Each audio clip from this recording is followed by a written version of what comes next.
In a world where power and coldness walked hand in hand, CEO Kim Min-jun was the embodiment of both.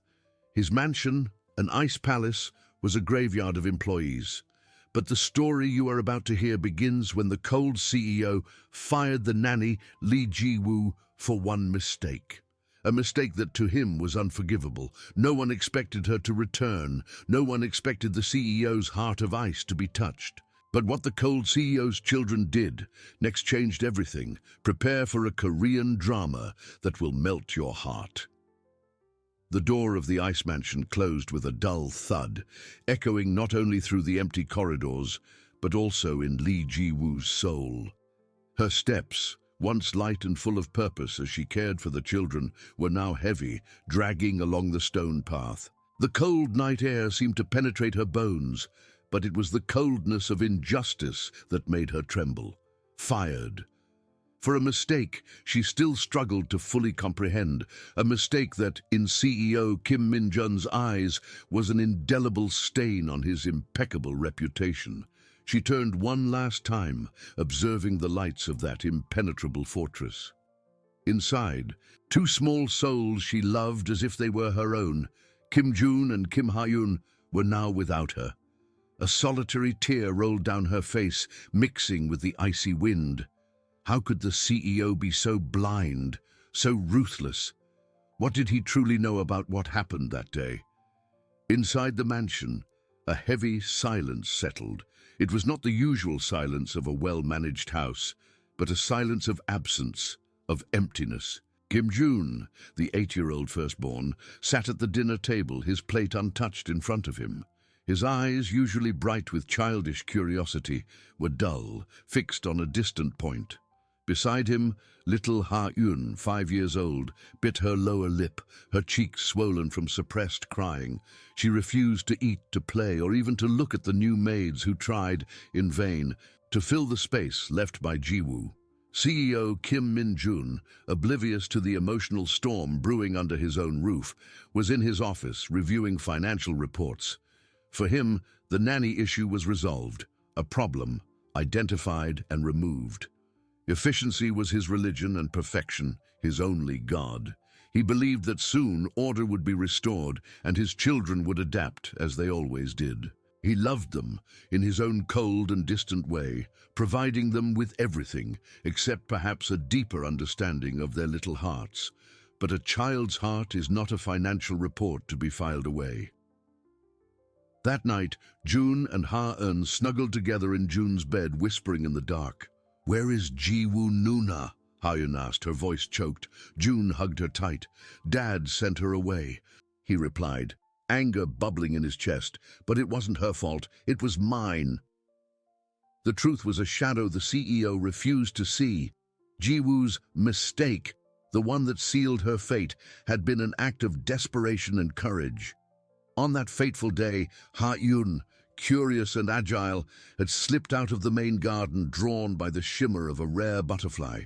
She was dangerously close to the busy road that bordered the property, a danger that the mansion's security, for a brief moment, failed to foresee.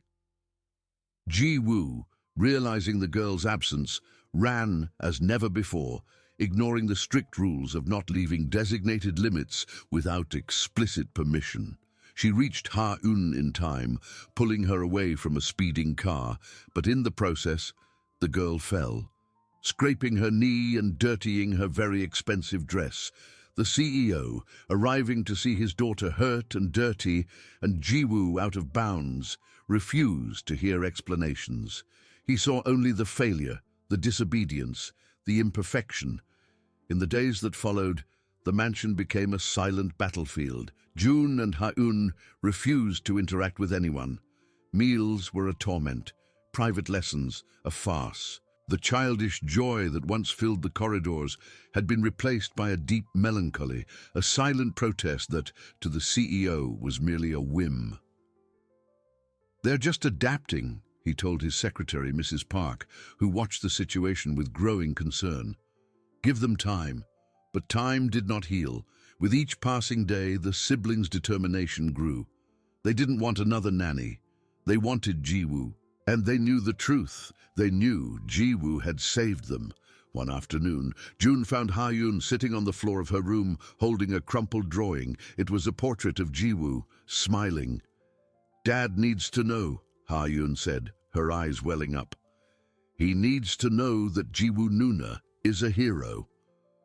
June nodded. He had spent days thinking about how to make his father, the unshakable man who controlled everything, listen. He knew words wouldn't be enough. His father needed to see, needed to feel the truth. And then an idea, daring and desperate, began to form in his mind. An idea no adult would dare consider. That night, the Kim mansion, a monument to order and control, was about to witness a rebellion. A rebellion of small but determined hearts. CEO Kim Min-jun was about to discover that not all power can control the love and loyalty of his own children. And what they would do next would change everything, in a way he could never have imagined.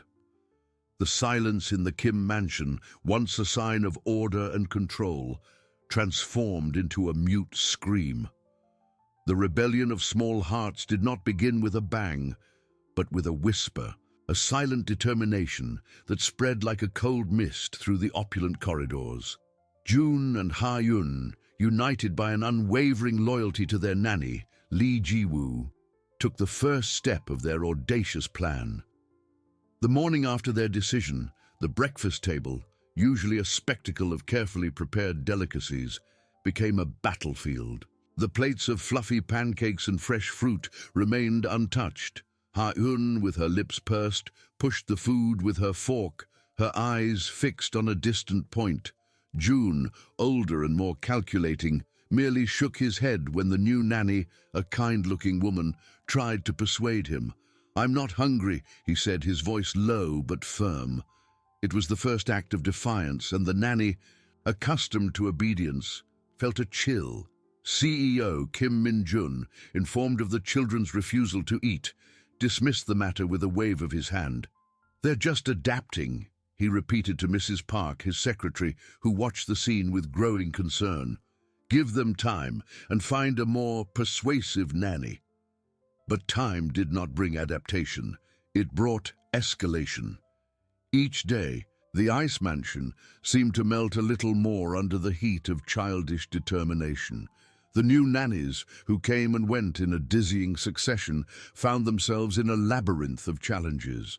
Toys mysteriously disappeared, clothes were swapped for incompatible ones, and sleep and study schedules became a farce. There was no malice in June and Ha-Yun's actions, only an exhausting persistence. They didn't scream, they didn't throw tantrums. They simply refused to cooperate, to participate, to accept anyone who wasn't Jiwoo. One afternoon, Mrs. Park found a crumpled drawing in the CEO's office. It was a portrait of Jiwoo, smiling, with the word heroine written in childish Korean. She left it on Min-jun's pile of financial reports, a small reminder of the storm that was brewing. Min-jun, seeing it, frowned. A whim, he thought, a phase. But the image of Jiwoo, with that warm smile, stayed in his mind longer than he would have liked to admit. The silent rebellion began to take a tangible toll. Private lessons were interrupted by long periods of stubborn silence. Meals were a waste of food and time. The mansion, once a Swiss clock of efficiency, began to malfunction. The CEO, who valued perfection above all else, began to feel irritation. His routine, his sanctuary of control, was being invaded by two small forces he could not comprehend, much less dominate. "They're not eating, Mr. Kim," Mrs. Park reported, her voice laden with genuine concern. "Little Ha-Yun is pale, and June isn't sleeping well." Min-jun felt a pang of something he refused to name as guilt. He loved his children in his own way. But how could a simple nanny cause such an uproar? June's idea, daring and desperate, was working. They weren't just protesting, they were dismantling their father's world, piece by piece, until he was forced to see the truth.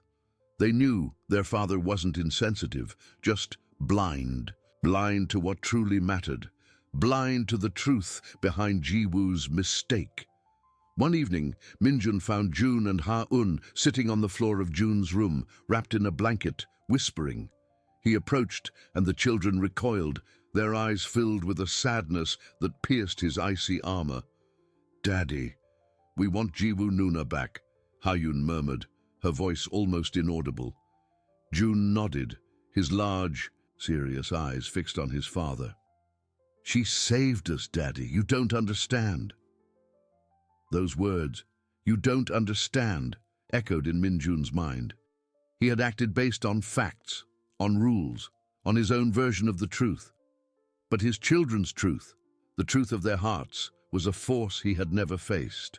The Kim mansion, a monument to his authority, was now under siege by two small rebels, and CEO Kim Min-jun was about to discover that the power of a pure heart can be stronger than any empire. The tension was palpable, and the children's next move promised to be even more impactful, forcing him to confront not only the truth about Ji-woo, but the truth about himself. Ha-eun's words, almost a whisper, and Jun's serious confirmation hit Kim Min-jun like an unexpected blow. "Daddy, we want Ji-woo Nuna back. She saved us, Daddy. You don't understand." The CEO's icy armor, built over years of discipline and control, trembled. He expected tantrums, screams, perhaps even childish blackmail, but not that deep sadness, that unwavering loyalty, that direct challenge to his understanding. He knelt, trying to look into his children's eyes, but they averted their gaze, as if his presence were a source of pain. "Children, I know you miss her," he began, his voice trying to sound calm and rational but failing.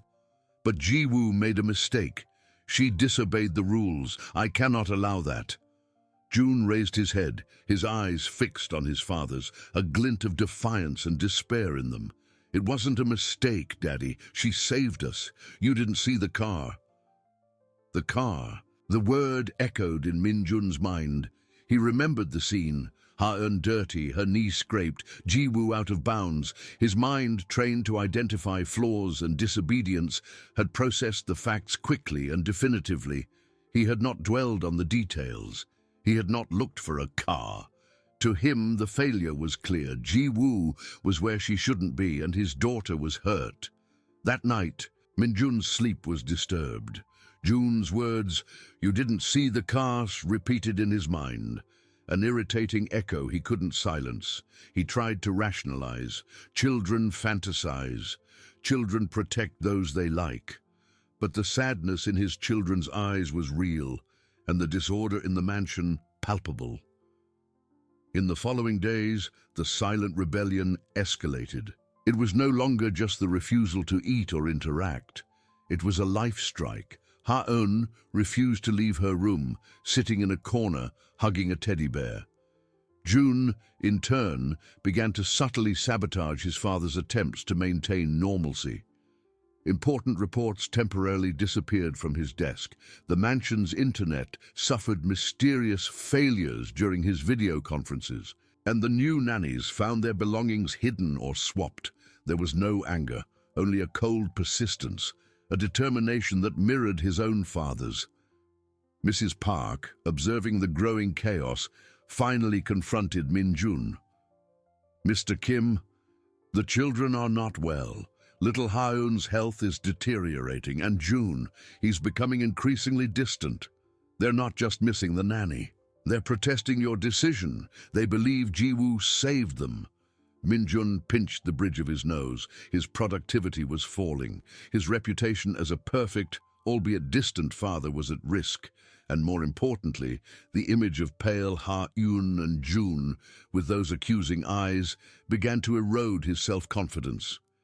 He had always believed his decisions were impeccable, based on logic and facts. But what if, just what if, he had missed a crucial fact? The word car returned. One afternoon, Min-jun was in his office, trying to concentrate on a multi-million-dollar contract. The mansion was in a heavy silence, which he now associated with the absence of childish laughter, not order. Suddenly, the door opened and June entered, holding something in his hands. It was a tablet. and on the screen a frozen image from one of the property's security monitors. "Daddy," Jun said, his voice low but carrying a seriousness that made Min Jun drop his pen. "You said Jiwoo Nuna disobeyed, but she was saving Ha-un. Ha-un was here." Jun pointed to a spot on the screen near the fence separating the garden from the road. And the car was coming very fast. Min Jun stood up and walked to his son, taking the tablet. The image was low resolution, but he could see the small figure of Ha-un, almost imperceptible, near the fence. And in the distance, a blur that could be a car. "How did you get this, Jun?" Min Jun asked, his voice tense. "I saw you looking at the cameras before, Daddy," Jun replied without averting his gaze. "I know your computer password. I wanted you to see the truth." The truth. His son's audacity, the way he had invaded his sanctuary of control to present him with evidence, shocked Min Jun. He wasn't irritated, he was intrigued. And a pang of guilt, strong and undeniable, began to form in his chest. He had dismissed Jiwoo based on a superficial analysis, without considering the full context.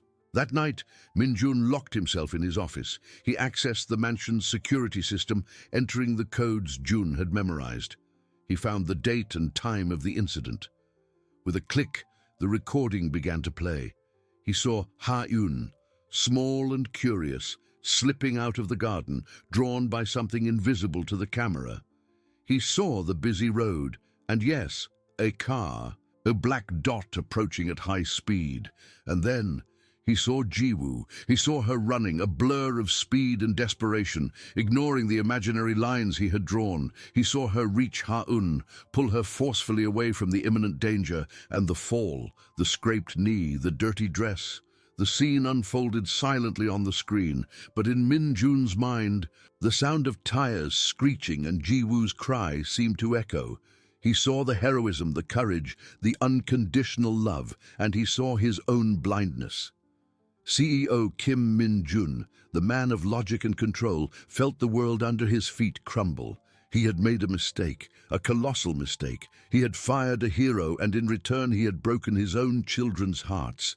The truth, revealed by an 8-year-old boy and a security camera, was more devastating than any negative financial report. The Kim mansion was silent again, but this time it was the silence of a newly discovered truth, of deep regret. Min Jun knew he had to fix this. He had to find Jiwoo. But how? He had dismissed her unceremoniously, without an address, without contact information. And what would he say to her? How could he ask for forgiveness for his arrogance and blindness? The journey to correct his mistake was just beginning, and Min Jun knew it would be the most difficult of his life. The recording ended. The dark screen of the security monitor reflected Kim Min Jun's pale face, a distorted image of a man whose world had just been turned upside down. The silence in the room was deafening, broken only by the accelerated beating of his own heart. He had seen, he had truly seen. Not a mistake, not disobedience, but an act of pure heroism. Jiwoo, the nanny he had fired so coldly, had risked her own safety to save his daughter. The image of Ha-un, so small and vulnerable at the edge of the road, and the car approaching like a predator, burned in his retina. And then Jiwoo, a blur of movement and courage, throwing herself between danger and his daughter. The scraped knee, the dirty dress, everything he had interpreted as evidence of negligence was, in fact, the scar of a battle won. The truth was a physical blow, an overwhelming weight on his chest. He felt like a fool, a blind man, a man who had built an empire on logic and efficiency, but who had failed miserably to see the simplest, most human truth. Jun's words, "You don't understand," and Ha-un's whisper, "She saved us," now echoed with painful clarity. His children, in their innocence, had seen what he, with all his intelligence and power, had ignored. They were the true guardians of truth, and he, the all-powerful CEO, was the ignorant one. Minjun closed his eyes, shame and regret washing over him like a cold wave. He had fired Jiwoo without even giving her a chance to explain, without even asking. His arrogance had cost him his children's peace and perhaps the only person who truly cared for them in a way he, in his distance, could not. He stood up, his mind in a whirlwind. The mansion, once a symbol of his control, now seemed a monument to his failure. The silence was no longer of order, but of absence. The absence of laughter, of play, of the vitality that Jiwoo had brought. And her absence. The first thing he needed to do was find her. But how? He had dismissed her unceremoniously, without an address, without contact information. Just an envelope with her last payment and an order to leave. The irony was cruel. He, the man who could track any financial or corporate data on the planet, had no idea how to find a nanny he himself had fired. He called his company's HR department, his voice more tense than usual. "I need the hiring records for Kim Ji-woo, the nanny who was dismissed a few weeks ago." The operator, accustomed to his authoritative voice, promised the data in minutes. Minjun waited, impatience gnawing at him. Every second was another second of his children suffering, another second of Jiwoo, perhaps, thinking he was an insensitive monster. The records arrived, a simple digital file, name, date of birth, an old phone number, and an address he recognized as a small apartment in a modest neighborhood, far from the opulence of the Kim mansion. He dialed the number, his heart pounding in his chest. It rang once, twice, 3 times. Voicemail. Jiwoo's recorded voice, sweet and a little tired, informed him she couldn't answer at the moment. He tried again, and again. Nothing. Frustration began to mix with regret. He tried the address, but what would he say? "Sorry, I was a blind, arrogant idiot, and my children are dying of sadness without you?" The humiliation was a bitter taste in his mouth. But the image of pale Ha-eun and June with accusing eyes was stronger than any pride. The next morning the children's situation had not improved. Ha-eun was weaker, refusing to eat even her favorite yogurt. June, instead of his subtle sabotages, was now in complete silence, his eyes fixed on a distant point, as if his soul had departed. Mrs. Park, with tears in her eyes, pleaded with Minjun. "Mr. Kim, the children are not well. Little Ha-eun's health is deteriorating, and June, he's becoming increasingly distant. They need her. They are wasting away. Please do something." The word "wasting away" hit Minjun with the force of a punch. His children, his own flesh and blood, were suffering because of his blindness. He could no longer afford to wait. He needed help. He, the man who always solved everything alone, needed to admit he couldn't. He called his personal assistant, the loyal Mr. Choi, a discreet and efficient man who had worked for him for years. "Mr. Choi, I need you to find someone for me. Kim Ji-woo. She was the children's nanny. I dismissed her, and now I need to find her urgently. Use all necessary resources, discreetly but quickly." Mr. Choi, without asking questions, simply replied, "Yes, Mr. Kim. Understood." Minjun's machine was in motion, but the anxiety in his chest did not diminish. He looked at the photo of his children on his desk, the smiles that now seemed so distant. He had broken their trust, and the only way to rebuild it was to bring Jiwoo back.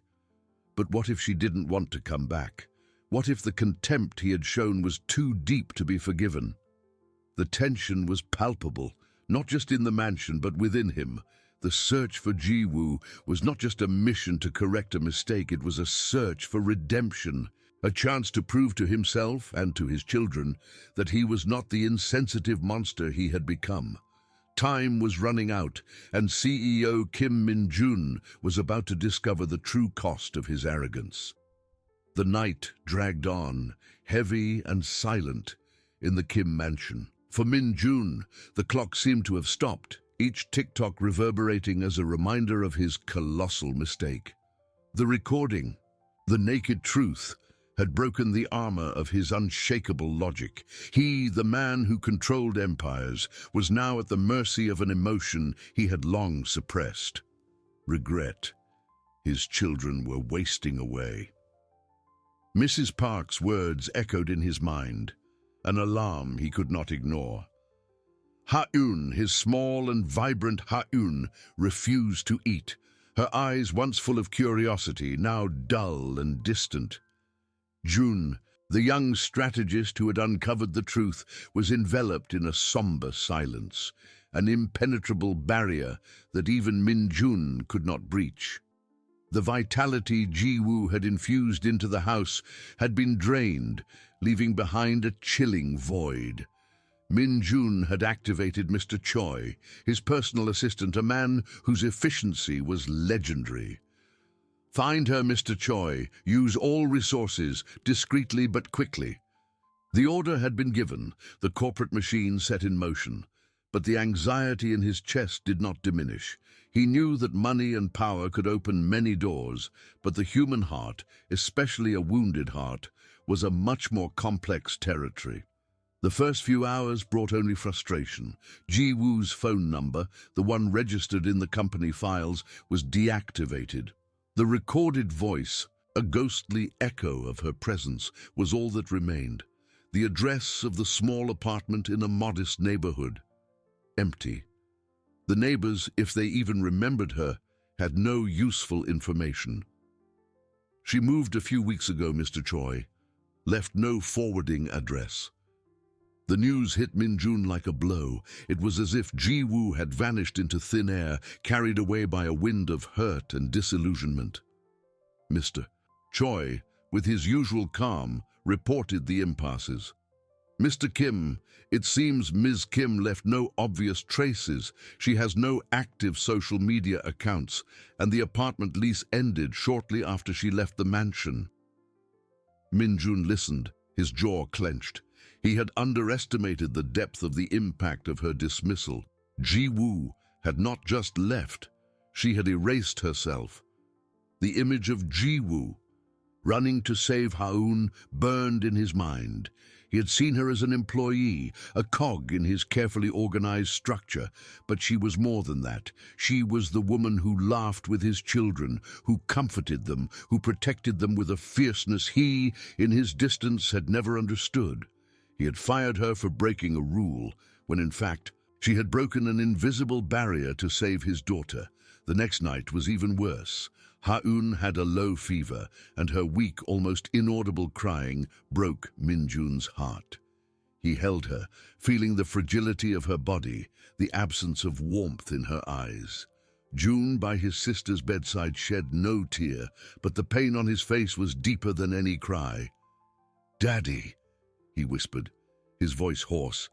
"Isn't Ji-woo Nuna coming back?" The question was a knife in Min-jun's chest. He felt helpless. His empire, his fortune, his influence, none of it could bring back his daughter's smile or his son's peace. He needed Ji-woo, not just for his children, but for himself.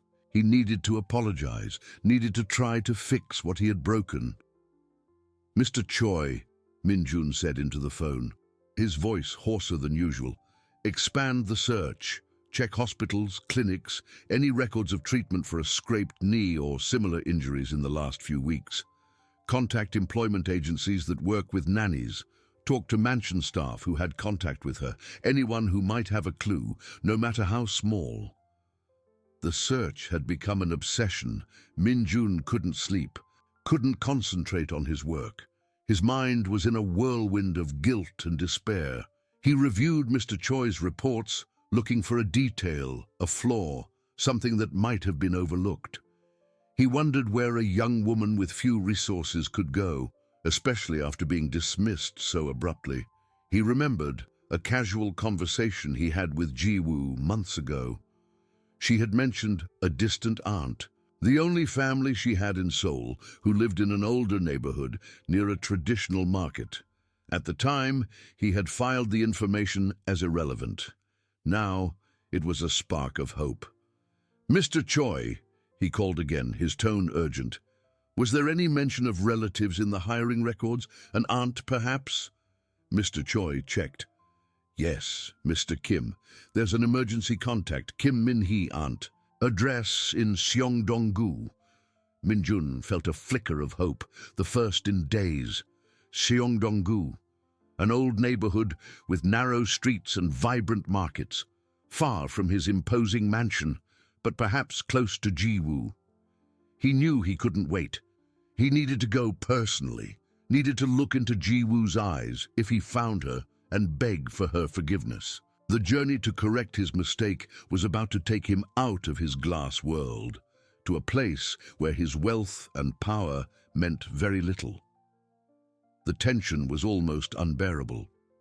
He was about to face the truth of his own humanity.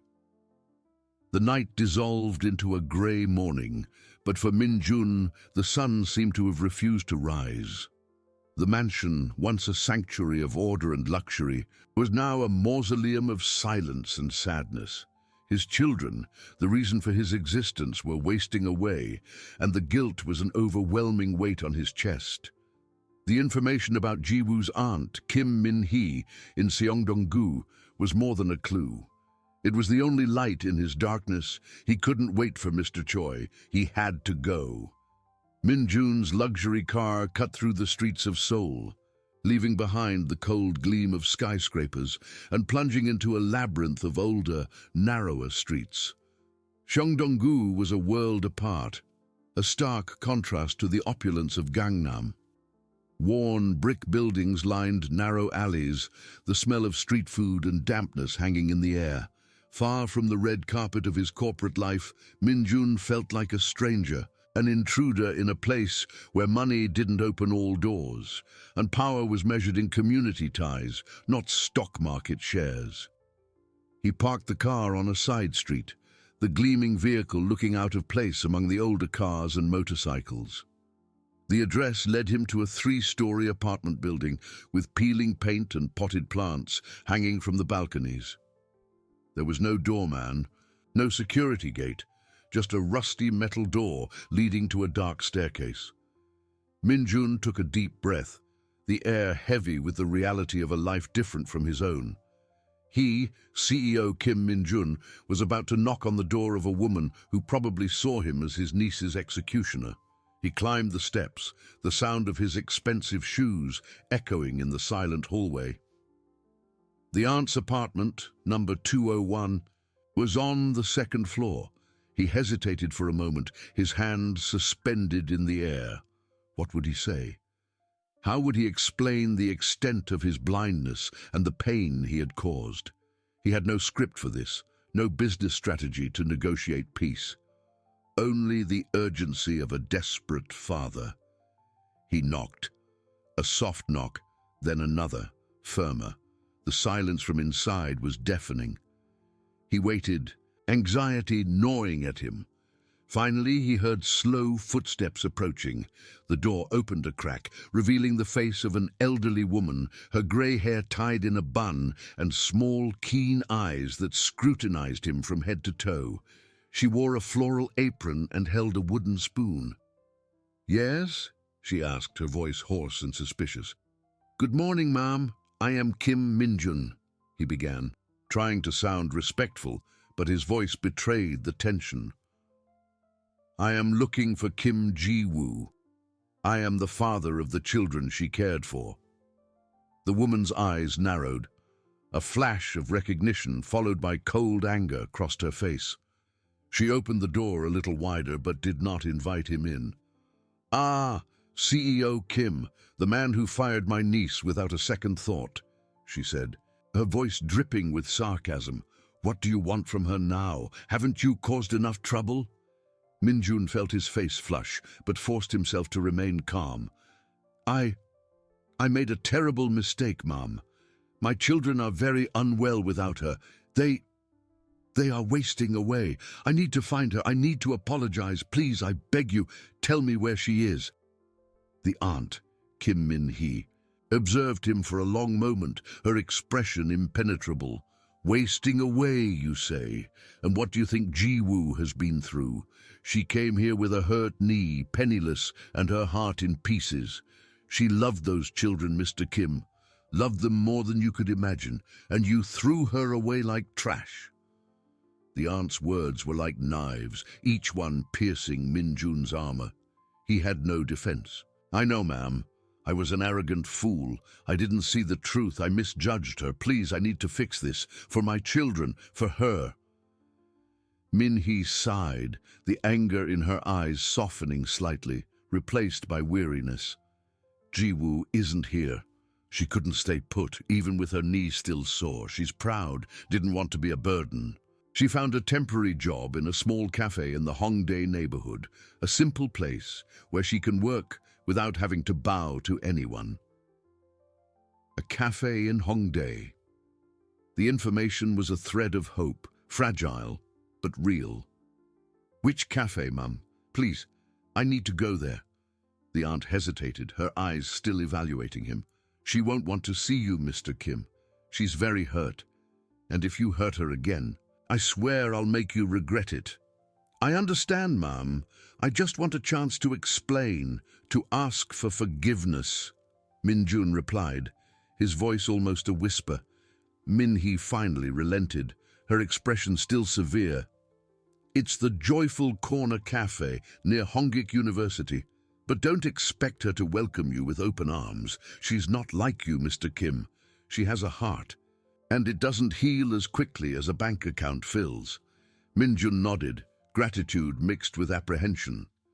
He thanked the aunt, who merely nodded, before slowly closing the door. He descended the stairs, his heart pounding. Hongdae, a vibrant neighborhood full of youth and art, a world even further from his own. He was on his way to find Jiwoo, but the journey to forgiveness, he knew, was just beginning. The tension was almost unbearable. He was about to face not only Jiwoo, but himself, in a mirror he had avoided for too long. The engine of Min Jun's luxury car purred softly as he drove away from the narrow streets of Syeongdong-gu, but the silence inside the vehicle was deafening. The voice of Jiwoo's aunt echoed in his mind. Every word a painful reminder of his arrogance and the pain he had inflicted. She loved those children, Mr. Kim, loved them more than you could imagine, and you threw her away like trash. The truth was a heavy burden, and he felt the weight of every ounce. Hongdae, the name of the neighborhood, sounded like an echo of youth and freedom, a stark contrast to the gilded cage of his own existence. As he drove, the urban landscape transformed again. Old buildings gave way to colorful facades, vibrant graffiti adorned walls, and the energy of youth pulsed in the streets. Students, artists, and young couples filled the sidewalks, a sea of unfamiliar faces, each living a life Min Jun could barely conceive. He, the CEO of an empire, felt like an alien, an observer in a world that was not his own. Parking was a challenge. He finally found a tight spot, a few blocks from the address the aunt had given. The Joyful Corner Cafe. The name itself was a bitter irony, considering the state of his heart. He got out of the car, the Hongdae air, vibrant and full of sounds of music and conversations, enveloping him. He walked, his eyes scanning every cafe, every storefront, anxiety growing with each step. And then he saw her. The Joyful Corner Cafe was a small, cozy place, with a wooden facade and large windows. Inside, the light was soft, and the aroma of freshly brewed coffee and pastries hung in the air. And there she was, Jiwoo. She was behind the counter, wearing a simple denim apron over a white blouse. Her hair was tied in a ponytail, and she moved with a familiar grace, despite the slight limp he noticed in her left leg, silent proof of her sacrifice. She was wiping the counter with a cloth, her face concentrated. There wasn't the radiant glow he saw when she played with Ha-eun and June, but rather a quietness, a resignation that tightened Min Jun's chest. Her eyes, once full of warmth and life, seemed veiled by a subtle sadness, almost imperceptible to anyone who didn't know her as well as he did. or who wasn't looking for her with the same intensity. He stood in the doorway for a long moment, watching her. She looked thinner, perhaps, and there was a line of weariness in her shoulders, but she was there, working, living, despite everything he had done. Guilt hit him with renewed force. He had taken her from his children, from his home, from her security, and she, with her unshakable resilience, had found a way to move on. A customer left, and Jiwoo looked up, her eyes scanning the door. For an instant their gazes met. The world seemed to stop. The noise of the cafe, the soft music, the conversations, everything dissolved into absolute silence for Min-jun. Jiwoo's eyes widened in shock, a mixture of surprise and something darker, something he recognized as deep hurt. The cloth she was holding slipped from her hands, falling to the floor with a muffled thud.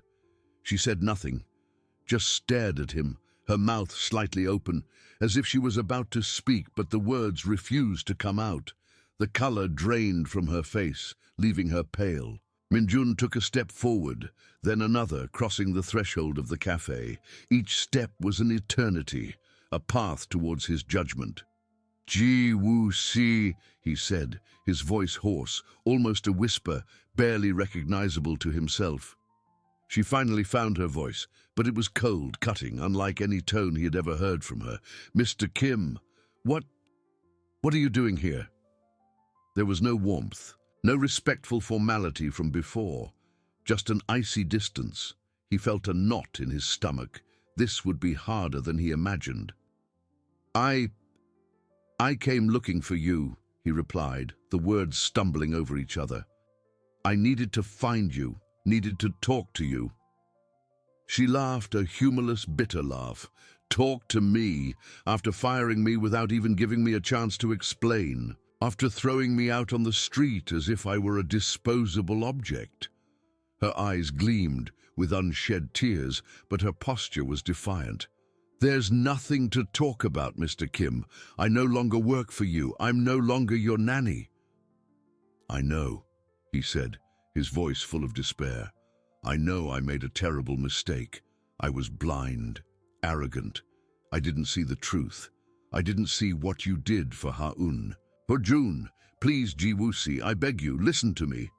She shook her head, turning her face away, as if the sight of him was unbearable. "There's nothing you can say that will change what happened. What's done is done." "But the children, Ha-eun and June," he continued, desperate. "They are suffering. They miss you desperately. Ha-eun had a fever. She cries for you." June doesn't smile. They need you, Ji-woo-si. I need you." The mention of the children seemed to hit her. A complex emotion crossed her face. Pain, longing, anger, all mixed together. She pressed her lips together, her eyes fixed on a distant point. "I loved them, Mr. Kim," she said, her voice choked but still firm. "I loved them as if they were my own. And you took me from them. You took them from me." She finally looked at him, and the intensity of her gaze made him recoil. "You can't just show up here and expect me to forget everything, to forgive everything. The pain you caused, it won't go away with an apology, Mr. Kim."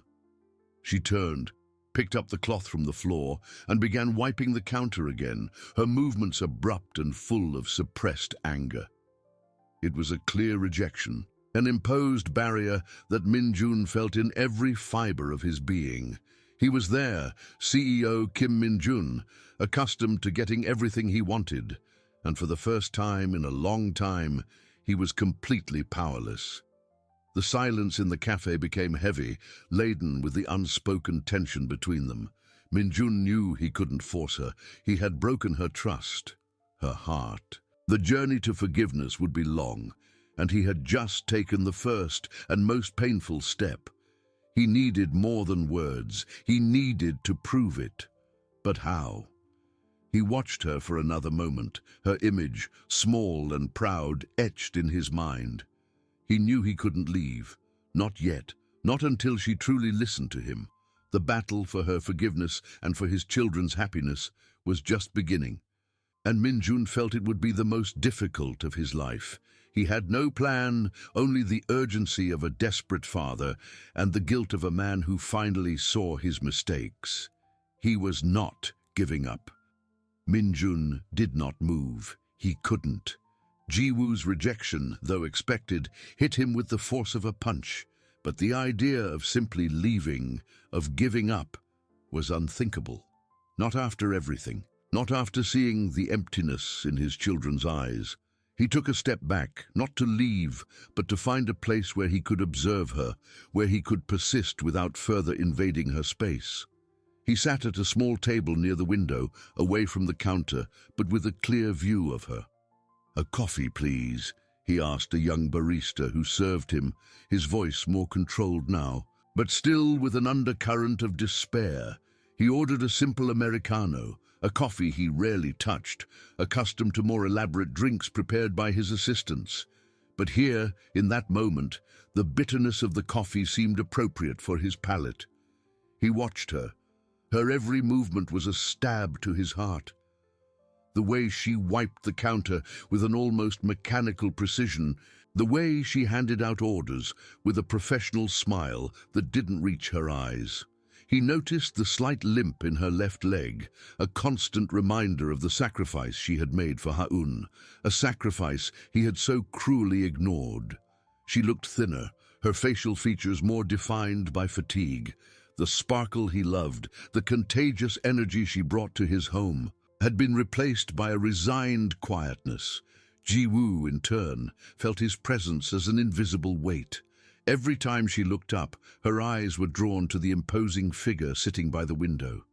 He wasn't staring directly at her, but she felt his gaze, a constant pressure that prevented her from relaxing. She tried to concentrate, tried to ignore him, but it was like trying to ignore her own heartbeat. Anger simmered within her, mixed with a pang of pain and a strange, unwelcome sense of familiarity. He was there, the man who had destroyed her, and now he watched her as if she were a museum piece.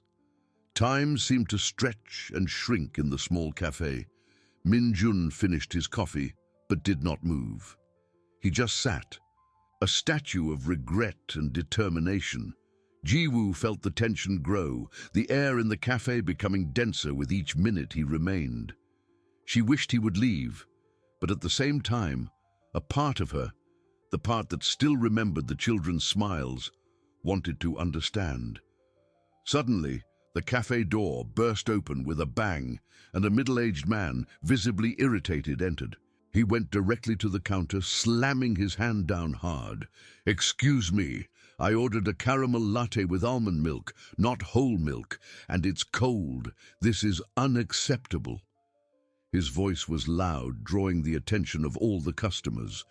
Ji-woo approached, her expression professional but with visible weariness in her eyes. "I'm very sorry, sir.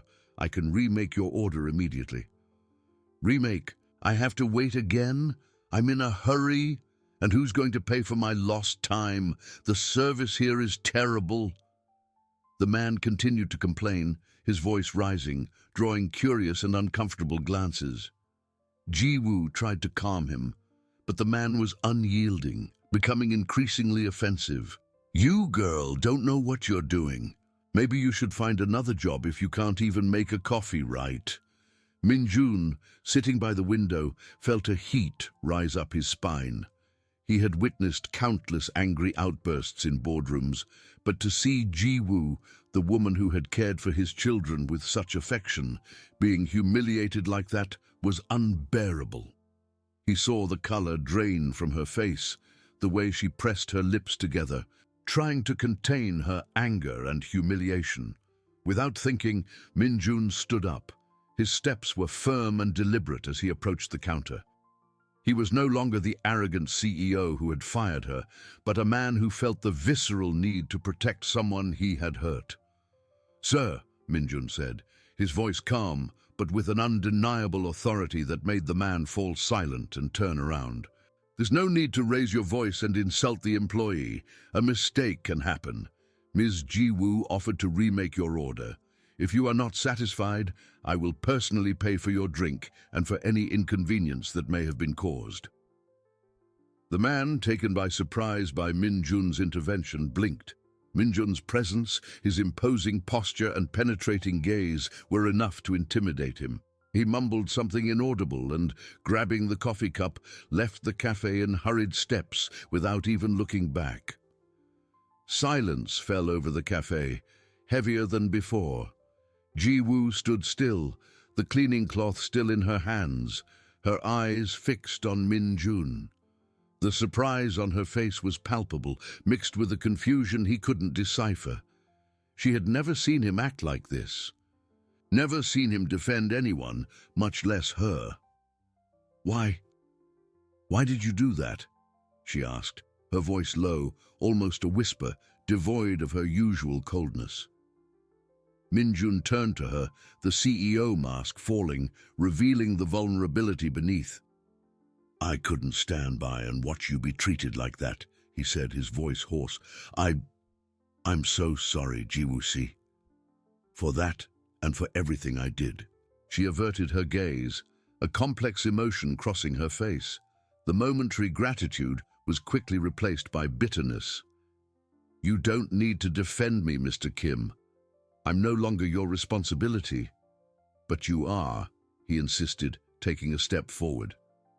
"You are the person who cared for my children, who loved them, and I treated you unspeakably. I can't just leave. I won't. I won't give up until you listen to me, until you understand how sorry I am and how much I need you to come back for them, for Ha-eun and Jun. They are lost without you."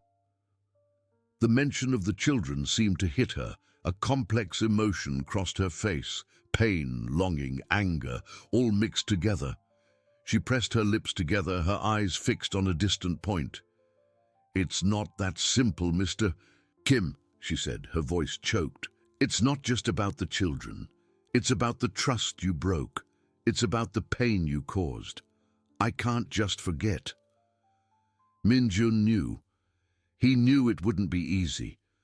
But seeing the spark of emotion in her eyes, the way she struggled to maintain her composure, was a small sign. He had planted a seed, and now he would have to water it with every ounce of his sincerity and persistence. He had no plan, only the certainty that he would not leave. He would stay no matter what, until Ji-woo forgave him, and until his children had their nanny back. The battle was far from over, but he had taken the second step, and this one he felt was a step in the right direction. The silence in the cafe, after the abrupt departure of the angry customer, was almost more deafening than the shouting. Ji-woo still stood there, the crumpled cleaning cloth in her hands, her eyes fixed on Min Jun. The question, why did you do that?" echoed in the air, laden with a vulnerability she rarely allowed to show. Min Jun had answered, his voice hoarse, about not being able to see her treated that way, about his regret. But Ji-woo's barrier, though momentarily shaken, quickly re-erected itself. "You don't need to defend me, Mr. Kim. I'm no longer your responsibility." Her words were a shield, sharp and painful, but Min Jun did not back down. He insisted. The mention of the children, Ha-eun and Jun, a calculated but sincere blow to the nanny's heart. He knew they were her weak spot, the bond that still united them, no matter how much she tried to deny it. Ji-woo averted her gaze, unshed tears glistening, the internal struggle evident in every muscle of her face. "It's not that simple, Mr. Kim. It's not just about the children. It's about the trust you broke. It's about the pain you caused. I can't just forget." Min Jun knew. He knew it wouldn't be easy. But the spark of emotion in her eyes, the way she struggled to maintain her composure, was a small sign. He had planted a seed, and now he would have to water it with every ounce of his sincerity and persistence. He had no plan, only the certainty that he would not leave. He would stay, no matter what, until Ji-woo forgave him, and until his children had their nanny back. The battle was far from over, but he had taken the second step, and this one, he felt, was a step in the right direction. And so, Min Jun stayed. He didn't move. He didn't leave the cafe. Ji-woo returned to her work, her movements more tense than before, his presence like a constant shadow, an invisible weight that prevented her from breathing freely. She expected him to eventually give up, for his CEO's patience, accustomed to quick results, to run out.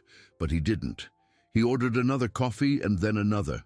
Not the bitter Americano from before, but an herbal tea, something he would never drink in his office. He sat at the same table by the window, watching her, not with the invasive gaze from before, but with a quiet attentiveness, almost reverence. He watched every customer who entered, every order that was placed, the way Ji-woo interacted with the other baristas, with the older woman who seemed to be the owner. He noticed her efficiency, the delicacy of her movements, even when her face was tired. The day dragged on. The afternoon sunlight gave way to twilight. Customers came and went, but Min-jun remained. He saw the older woman, Mrs. Lee, who seemed to be the owner, approach Ji-woo, whispering something with a worried expression. Ji-woo merely nodded, an almost inaudible sigh escaping her lips. Min-jun, with his keen CEO's hearing, caught fragments of the conversation. Bills, rent, difficult. A new understanding hit him. The cafe was not thriving. There was a silent struggle happening there, a daily battle for survival that he, in his bubble of privilege, had never even imagined. And Ji-woo, he realized, was an integral part of that struggle, not just an employee, but someone who cared deeply about the place and about Mrs. Lee. When the cafe was about to close and the last customers had left, Min-jun was still there. Ji-woo began cleaning the tables. Her shoulders stooped with fatigue.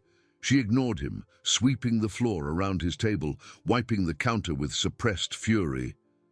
"Ji-woo-see," Min-jun finally said, his voice soft but firm, breaking the silence. She stopped, the cleaning cloth in her hands, but did not turn to him. I'm not leaving." She let out an exasperated sigh. "What do you want, Mr. Kim? Haven't you caused me enough pain already? I want you to listen to me. I want you to forgive me, and I want you to come back for Ha-yoon and June." He stood up, approaching slowly, respecting the distance she imposed. "I know you don't believe me. I know my words are empty to you now, but I won't give up." He stopped a few steps from her. I saw what happened today, with the customer, and I heard your conversation with Mrs. Lee. I can help." Ji-woo finally turned, her eyes flashing. "Help? Do you think you can simply buy my forgiveness, Mr. Kim, with your money? I don't need your help, neither do I, nor Mrs. Lee. It's not about money, Ji-woo-see, not directly. It's about proving that I've changed, that I see things differently now. I can help optimize the cafe, attract more customers. I have experience in that." He knew he sounded like a CEO, but it was the only language he knew for solving problems. She laughed, a bitter, humorless laugh. "You want to manage a cafe? CEO Kim Min-jun? That's ridiculous. I don't want to manage, I want to help, without expecting anything in return, except a chance to show that I'm no longer the man who fired you, that I'm someone who cares about you and about what's important to you." He took another step, the vulnerability in his eyes undeniable. I can't sleep at night. My children are suffering, and I know it's my fault. I need to fix this, Ji-woo-see. For them, for you, for me." The mention of his children again hit her. She pressed her lips together, anger mixed with a pang of pain. She could feel the sincerity in his voice, the desperation behind his determination. It was a facet of Kim Min-jun she had never seen. The cold, calculating man was unraveling before her, revealing a desperate father and a remorseful man. I need to think," she said, her voice almost inaudible, breaking the tension.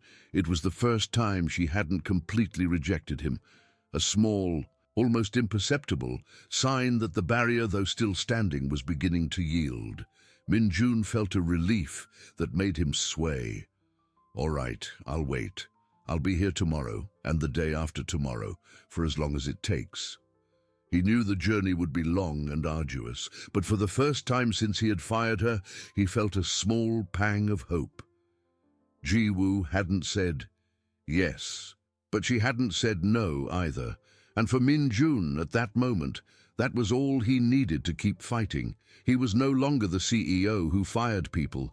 He was a man begging for a second chance, a man who was willing to do anything to win back what he had lost. The battle was far from over, but the battlefield had changed, and Min Jun was ready to fight with all his might. The next morning arrived, bringing with it not the expected peace, but Kim Min Jun's unshakable persistence. Ji-woo arrived at the cafe before opening, her shoulders still heavy with fatigue and a night of turbulent thoughts. She expected him to have given up, that the reality of his busy life would have pulled him back into his world of meetings and corporate decisions. But, as she opened the door, there he was, sitting at the same table by the window, a cup of herbal tea untouched in front of him, the faint morning light bathing his face in an almost ethereal glow. He didn't look like a cold, calculating CEO, but a man on vigil, patient and determined. She ignored him, or tried to. Her movements were abrupt as she turned on the coffee machines, arranged the pastries in the display case. Every sound she made seemed amplified in the silence between them. He didn't say a word, just watched her, and the intensity of his gaze was almost palpable, a constant pressure that prevented her from breathing freely. Mrs. Lee, the owner, arrived shortly after, her tired eyes widening slightly at the sight of Min Jun.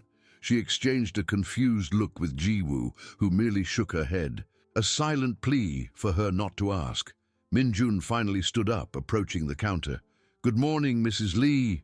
His voice was respectful, but laden with a formality that contrasted with the cozy atmosphere of the cafe.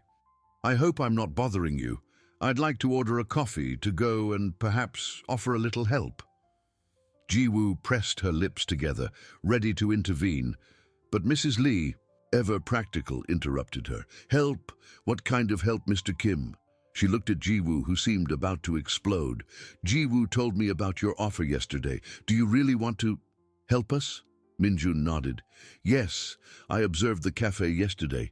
You have an excellent product, a welcoming atmosphere, but there are some opportunities for optimization to attract more customers. I'm not offering money, Mrs. Lee. I'm offering my expertise, no cost, no expectations, just a chance to demonstrate my sincerity." He looked at Ji-woo, a silent plea in his eyes. Mrs. Lee hesitated, but the mention of optimization and attracting more customers hit a sensitive spot. The bills, the rent, the daily struggle. She knew the pressure well. "Well, I don't know, Mr. Kim. We're a small family business. We don't have experience with optimization." "That's exactly why I can be useful," Min Jun replied, his voice soft but firm. "I can help create a simple marketing plan, perhaps reorganize the layout to improve customer flow, or even analyze ingredient costs to find better suppliers. Small changes that can make a big difference. I just need a chance to prove my worth. Not to the cafe, but to Ji-woo Si." Ji-woo felt a knot in her throat. He was using the cafe and Mrs. Lee as a means to reach her. It was manipulative, but at the same time, she could see the genuine concern in his eyes. He wasn't acting like a corporate predator, but like someone desperate to redeem himself. Mrs. Lee, oblivious to the emotional complexity between them, considered the proposal. The cafe's financial situation was precarious. Free help, even if it came from a CEO who seemed out of place in her small establishment, was hard to refuse. "What do you suggest to start?" Mrs. Lee asked, her voice cautious, but with a glimmer of curiosity. Min Jun smiled, a small and almost shy smile, that Ji-woo had never seen before. To start, Mrs. Lee, I suggest we observe the customer flow during peak hours, and perhaps a new menu item, something that attracts a younger audience. A happiness coffee, perhaps, with a special touch that makes it viral on social media. Ji-woo rolled her eyes, but Mrs. Lee seemed intrigued. Happiness coffee? She repeated, a smile beginning to form on her lips. That sounds interesting. And so Min-jun began his unofficial consulting. He no longer just sat observing. He became an active but discreet presence. He took notes in a small notebook, spoke to Mrs. Lee in a low voice, pointed out small details that Ji-woo in her exhausting routine had never noticed. He suggested reorganizing the pastry display, putting the most colorful items in front. He helped create a small, handwritten daily promotions board that hadn't existed before. He even, in a moment of Mrs. Lee's distraction, helped a customer carry a heavy tray, something Ji-woo would never expect from CEO Kim Min-jun. Every small action of his was a double-edged sword for Ji-woo. On one hand, she saw the efficiency, the business acumen he possessed, and which was now being used for the good of the cafe she loved. On the other hand, every gesture was a painful reminder of who he was and of the power he had used to destroy her. The anger and hurt were still there, but a new emotion began to mix in, confusion. He wasn't just talking, he was acting. He was humiliating himself in a way to prove a point. By the end of the second day, the cafe had sold more of its pastries than usual, and the happiness coffee, a simple drink with a touch of caramel and latte art, had already generated a few Instagram posts. Mrs. Lee was radiant. "Mr. Kim, you're a genius. We've never sold so much on a weekday." Min-jun merely smiled, his eyes fixed on Ji-woo, who was wiping the counter with even greater intensity. "It's just the beginning, Mrs. Lee. Small changes can have big impacts." He approached Ji-woo, who still avoided him. "Ji-woo, see, I know you're still angry, and you have every right to be. But I hope you see that I'm serious. It's not about the cafe. It's about proving to you that I'm not the man who fired you, that I'm someone who is willing to fight for what's important." She stopped cleaning, the cloth in her hands. Her eyes, though still holding the pain, also showed a glimmer of something more. "You're trying, Mr. Kim," she said, her voice low and hoarse. "But effort doesn't erase the past. It doesn't heal wounds." "I know," he replied, his voice choked. "But perhaps with time, it can begin to build something new, something that can help us move forward. For Hyun and June, they ask for you every day. They don't understand why you left, and I have no answers for them." The mention of the children was the final blow. Ji-woo's barrier, which had resisted so much, trembled. Tears, which she had held back for days, finally began to well in her eyes. She turned her face away, unable to look at him, but he knew he had hit the right spot. He wasn't buying her, he wasn't manipulating her. He was being honest about the pain he himself was feeling and about the pain his children were enduring. I need more time," she whispered, her voice almost inaudible. But this time there was no anger, only exhaustion and a deep sadness. Min-jun felt a ray of hope. It wasn't a forgiveness, it wasn't a return, but it was an acknowledgement, a sign that perhaps the seed he had planted was beginning to sprout, even if in barren soil. He knew the battle was far from won, but he was ready to keep fighting day after day until trust was restored and his children's love could finally bring Ji-woo back home. The next morning brought no clarity for Ji-woo, only an even denser fog of conflicting emotions. Min-jun's words about Ha-eun and June echoed in her mind, a sad melody that touched the most sensitive strings of her heart. She loved them with an intensity that scared her, and the pain of her absence was an open wound that neither time nor distance could heal. Seeing Min-jun there day after day, Transforming the small cafe with his sharp mind and his now surprisingly willing hands was like watching a play where the villain suddenly became the hero, and she didn't know whether to applaud or flee. Min-jun did not give up. He became an almost invisible but undeniably effective part of the cafe's routine.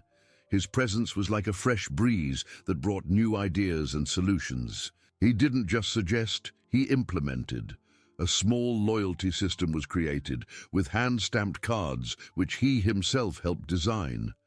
The happiness coffee got a more captivating name, Morning Smile, and a small story printed on the cups telling how the drink was made with the intention of starting the day with joy.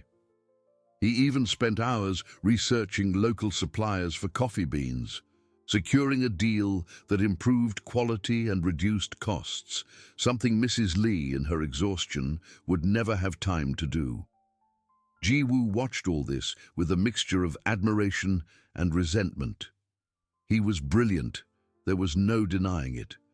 His ability to see opportunities and optimize processes was innate, almost a superpower.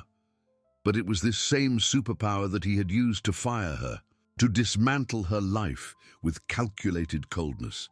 How could she reconcile the man who had hurt her so deeply with the man who now bent over cost spreadsheets or helped Mrs. Lee carry boxes of supplies? The image of the cold, distant CEO was unraveling, replaced by a more complex, more human figure, and this left her even more disoriented. One day, during peak hours, an irritated customer began to complain loudly about the delay of his order. Mrs. Lee, already overwhelmed, was about to intervene with her usual patience, but Min-jun acted first. He approached the customer, not with the arrogance of a CEO, but with surprising calm. "I sincerely apologize for the wait, sir. It seems we had a small problem with the coffee machine.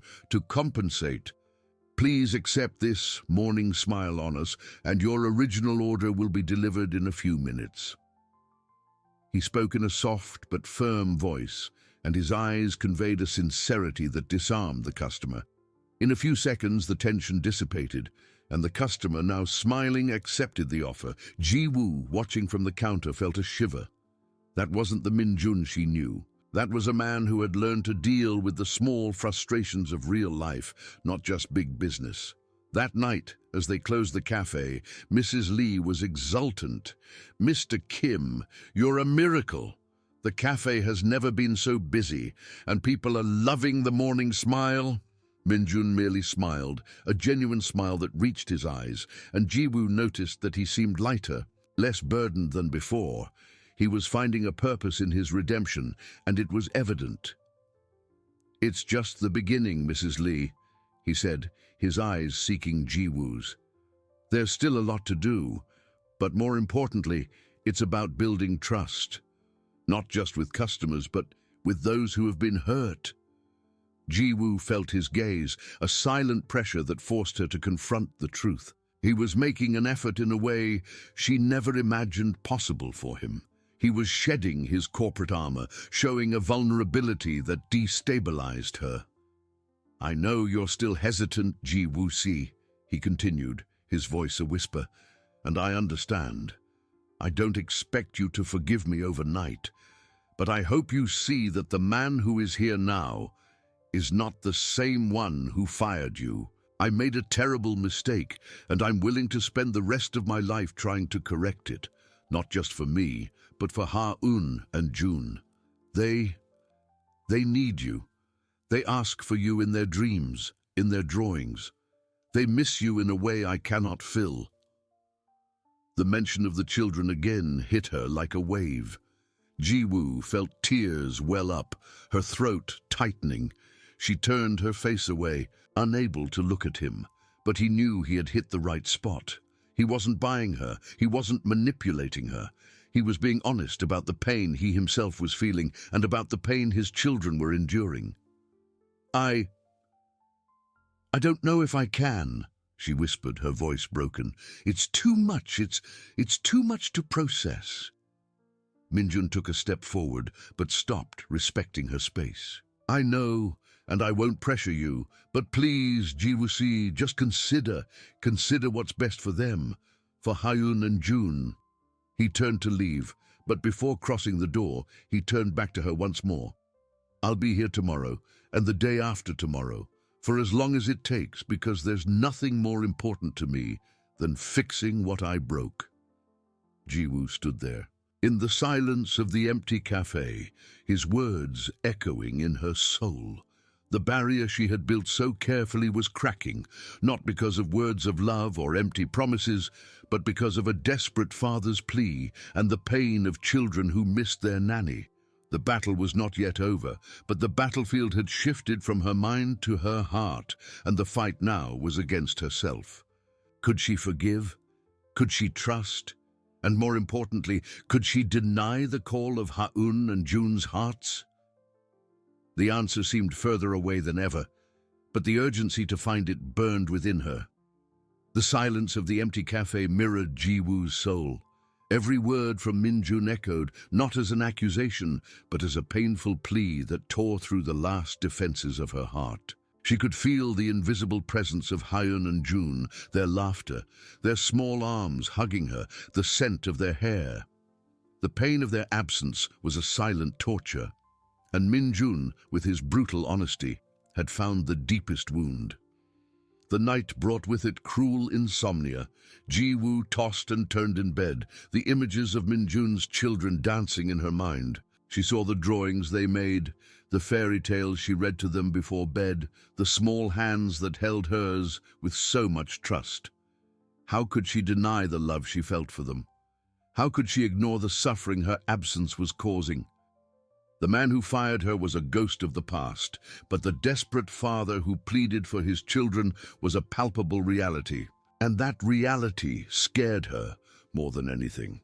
The next morning, weariness weighed on her shoulders, but Min-jun's determination was unshakable. He was there, even before the cafe opened, organizing supplies, checking the coffee machine with an attention he once reserved for financial reports.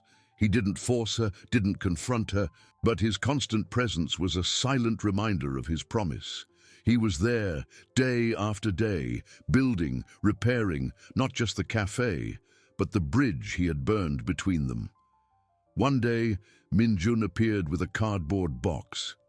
"Mrs. Lee, Jiwoo-si," he said, a glint in his eyes. "I found a supplier of small rice cakes, teok, made with organic ingredients. They are perfect to accompany the morning smile and support a small family farm." He had done his research, negotiated prices, and even helped design a simple and charming packaging. Mrs. Lee was delighted, and Jiwoo, despite herself, felt an unexpected warmth.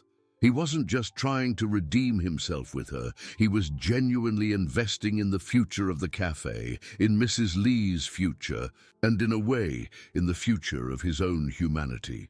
The tension between them was a taut rope, but now there was a thread of recognition, a reluctant acceptance that something was changing. Jiwoo watched Min-jun interact with customers, with Mrs. Lee, and saw a man who was learning to be patient, to be humble. The cold, calculating CEO was unraveling, and in his place a more complex, more human figure emerged, a man who seemed to be discovering the value of small things, of human connections. Still, the hurt persisted, a tight knot in her chest. How could she forget the pain, the humiliation? How could she trust someone who had been so cruel? But then the image of Hyun and June returned, and the anger mixed with an overwhelming sadness. One afternoon, as Jiwoo cleaned the tables, Min-jun approached her, an envelope in his hands. His eyes were tired but full of suppressed emotion. "Jiwoo-si," he began, his voice low.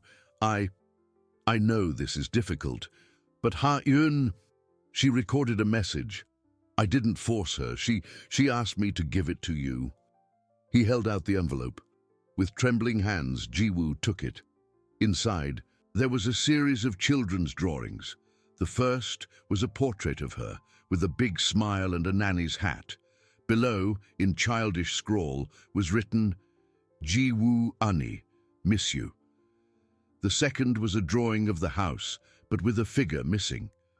The third was of Ha-Yun and June holding hands, with a blurred figure in the middle, and a caption that read, "We want Ji-woo Unnie back." The tears, which she had fought so hard to hold back, finally rolled down her face. It was Ha-Eun's handwriting, June's style.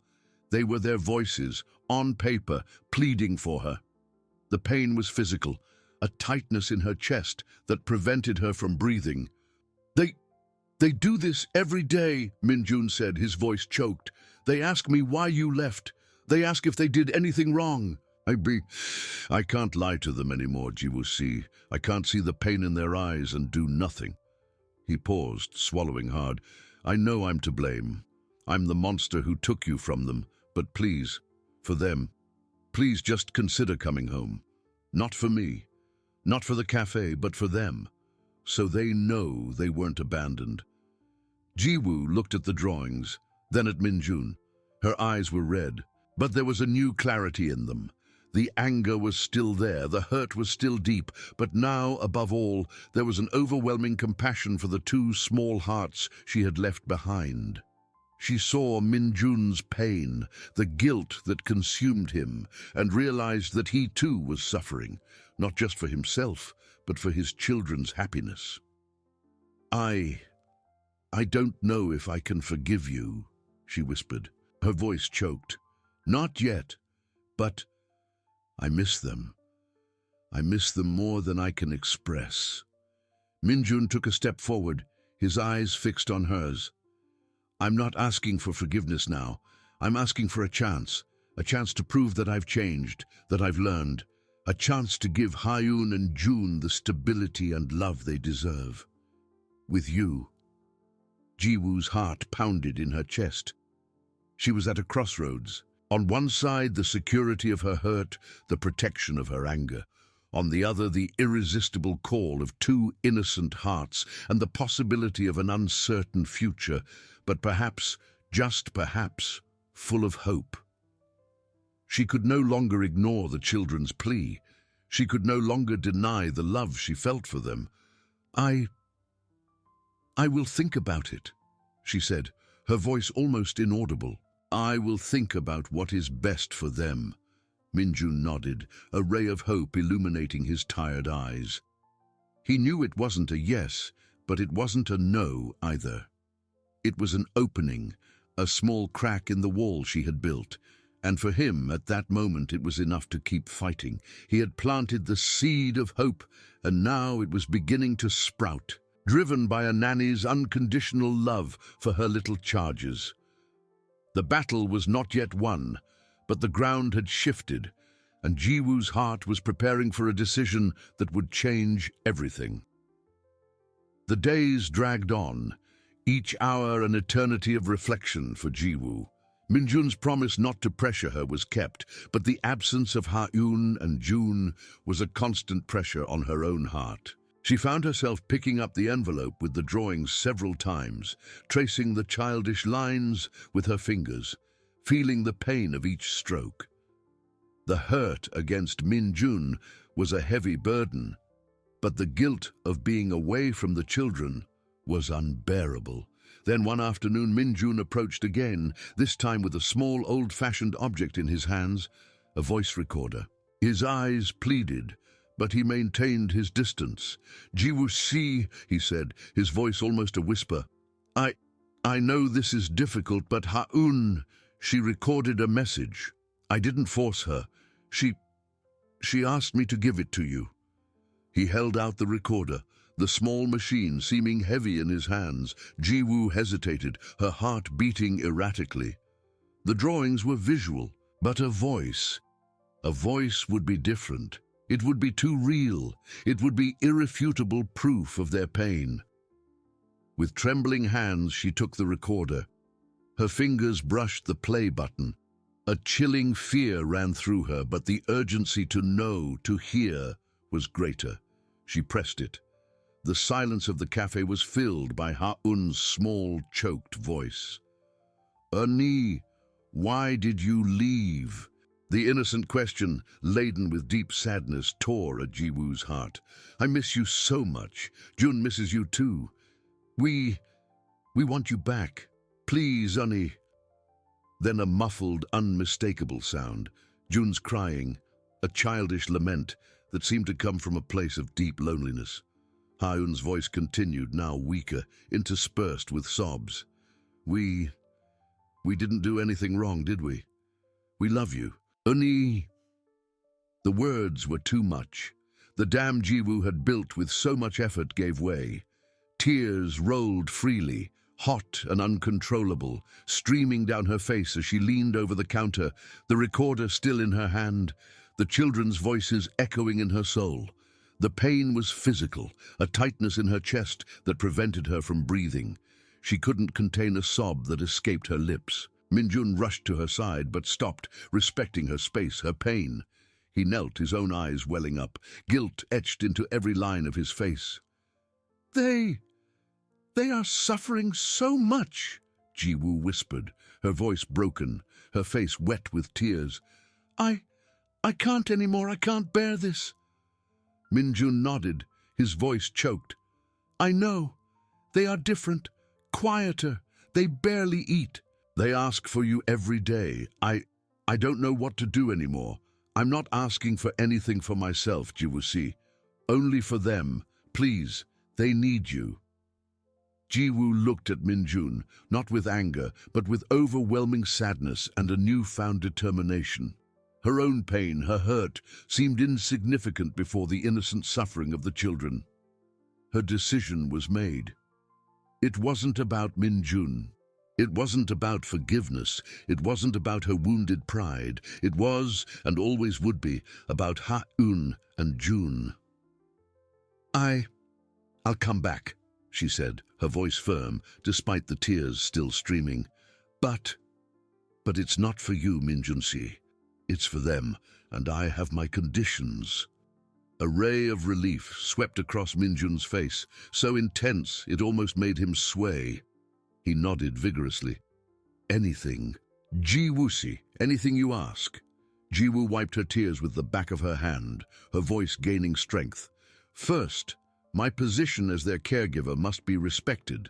There will be no more arbitrary dismissals. Second, you need to explain to them that I didn't abandon them, that there was a misunderstanding. They need to know they did nothing wrong. Third, I want a formal contract that guarantees my security and the stability of my role. And finally, she paused, looking him in the eyes, I will continue working here at the cafe, at least for now. I need my own space, my own time. Minjun did not hesitate. I agree with everything. Absolutely everything. I will do whatever it takes for them to know the truth. I will make a contract that guarantees your security and your worth. And the cafe is yours, as much as Mrs. Lee's. You can come and go as you please. His relief was palpable, but in his eyes there was also a new humility, a silent promise that he would make things right this time. Jiwoo nodded, the knot in her chest still present, but now mixed with a pang of hope. The path ahead was uncertain, full of challenges and unresolved emotions. She still didn't completely forgive him, and rebuilding trust would be a long and arduous journey. But for Ha-eun and Jun, she was willing to take the first step.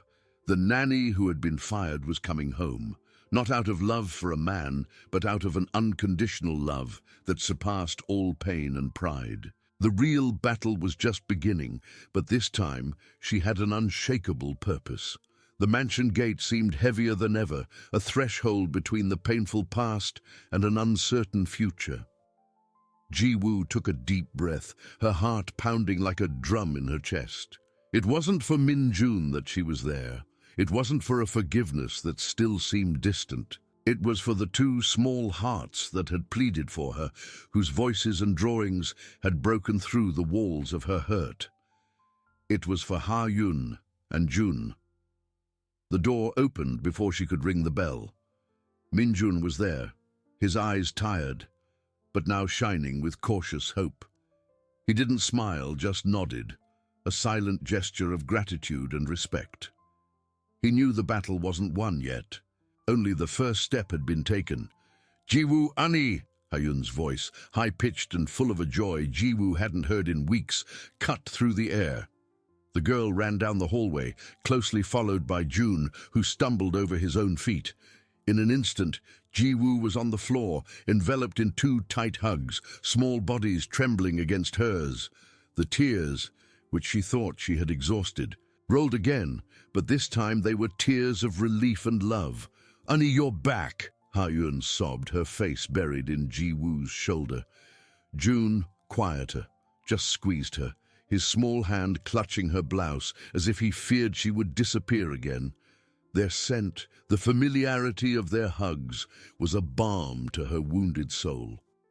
It was like coming home, a home she didn't know she had lost until now. Minjun watched the scene from a distance, a complex emotion on his face. Guilt, relief, and something more. Something that seemed like silent admiration for the woman who had returned not for him, but for his children. He took a step forward, clearing his throat softly. "Children," he began, his voice soft but firm. "We need to talk with Jiwoo Ani." Hyun and June reluctantly pulled away, their eyes red, but with a renewed sparkle. Jiwoo held their hands, feeling the small pulse of their lives. Minjun knelt, getting down to the children's eye level. Jiwoo watched his every movement, every expression on his face. It was the moment of truth, the moment for him to fulfill his promise. "Hyun, June," he said, his voice choked. "I need you to know the truth. Jiwoo Ani didn't leave because you did anything wrong. She didn't abandon you. It was me. I made a very big mistake. I fired her unfairly and took her away from you. The fault is entirely mine.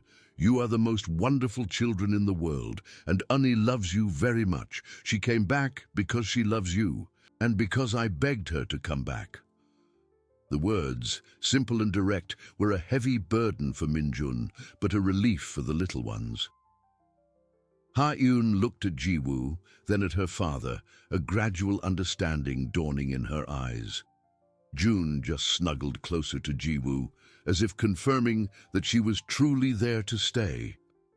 Jiwoo felt a knot in her throat. The sincerity in Minjun's voice was undeniable. He was humbling himself before his children, taking full responsibility.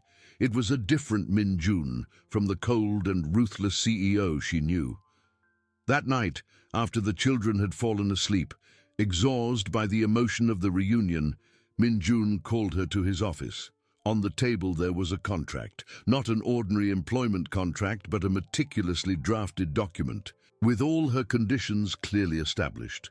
Her position as caregiver was non-negotiable, her security guaranteed, and even the clause about her work at the cafe was there, with the assurance that her space and time would be respected. I signed it," he said, his voice low. "And Mrs. Lee, too. It's a formal contract. Your security and your worth are undeniable, Jiwoo-si."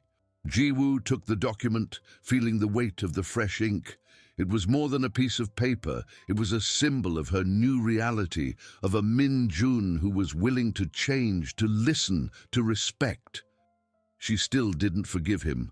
The hurt was a deep scar, but the anger had diminished, replaced by a cautious hope. The days that followed were a delicate ballet of reconstruction. Jiwoo resumed her routine with Hyun and June, and the house was once again filled with laughter and play. The children blossomed under her care, the sadness in their eyes replaced by a renewed sparkle. Min-jun, in turn, maintained a respectful distance, but his presence was different.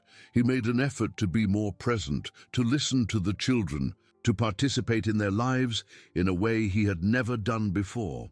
He watched her, not with the coldness of a boss, but with the attention of someone who was learning, who was trying to understand. Jiwoo continued to work at the cafe in the afternoons, a reminder of her independence, of her own life outside the mansion. Mrs. Lee, with her astute gaze, noticed the change. "He's different, isn't he?" "Jiwoo-si?" she commented, a wise smile on her lips. A children's love can move mountains and even hearts of ice. One afternoon, as the children played in the garden, Minjun approached Jiwoo, who was watching them from the veranda. "They are happy again," he said, his voice soft. "Thanks to you." Jiwoo merely nodded without taking her eyes off the children. They were always resilient.